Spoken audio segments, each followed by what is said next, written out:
sleep phase. So this is the circadian timing of sleep.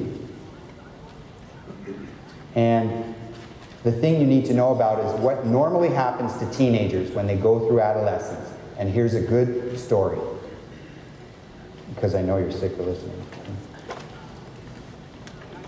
This takes a minute to load. And we've got the sound, guys.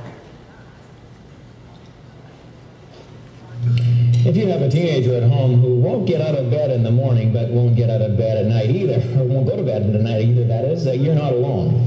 Many teenagers are suffering from a serious lack of sleep, and when it gets really bad, it can affect their school performance. Karen Owen has more on tonight's Medical Watch. 18-year-old Shannon Miller is heading off to hockey practice this morning, refreshed and well-rested, but it wasn't always that way. Again, how much sleep were you getting before treatment? Probably like 4 hours, and like 4 or 5 hours. It wasn't enough. Shannon couldn't reach her potential on the ice or during class. I was drinking pop like it was going out of Stat Pop and coffee, like to get through class. Shannon's sleep problem isn't an isolated case. There are a lot of teenagers not getting enough sleep. But just like adults, some teenagers cope better than others.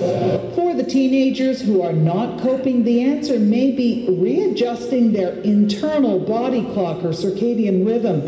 In the teen years, this body clock gets reset, making teenagers want to fall asleep later and get up later. About 20% of teenagers will experience this delay in the sleep phase where it's significant. What makes it worse is that teenagers need about 10 hours of sleep a night. Shannon Miller started using light therapy every morning to treat her delayed sleep phase syndrome. And it just moves their sleep phase backwards. So they can start actually falling asleep earlier in the night. Yes. Shannon now aims for 7 to 9 hours of sleep every night, and she sleeps in a little on the weekends. Really, it's just math. Basically, they need 70 hours of sleep per week. Shannon says getting enough sleep has made an impact at school and on the ice. I've made more games this summer than I ever have. Bottom line for many teenagers, they need to do less, like turn off the computer earlier, so they can sleep more. So the bottom line is that through the teen years, our sleep phase delays. It's totally normal. How many of you have night owls in the house? Drive you nuts. Can't go to sleep. This is totally normal. But the problem is when you have an athlete, they're getting up early to go to school or train or whatever. And in the swimmers, this is devastating.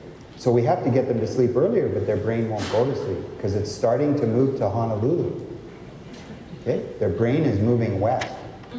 And that's what I say to them if you're in Calgary. I say, your brain lives in Honolulu. We got to bring it back to Calgary. And that's what the light is for, and melatonin. This is where we use melatonin therapeutically. The indiscriminate use of melatonin, which is common, has no place. There's no value.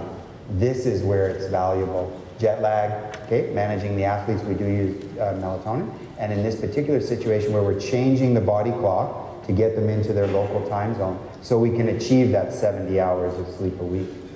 So on the sleep phase, you want to determine whether they're delaying. And so with the sleep logs, you can, because you can start to see that their bedtime goes later and later and later. And then you can start to go, okay, we got to work on this. Again, you go back to routine. Often these kids can just be fixed by giving them a routine and taking away the phones and computers, okay? Others can't. It's an embedded, genetically determined trait, and we have to treat them.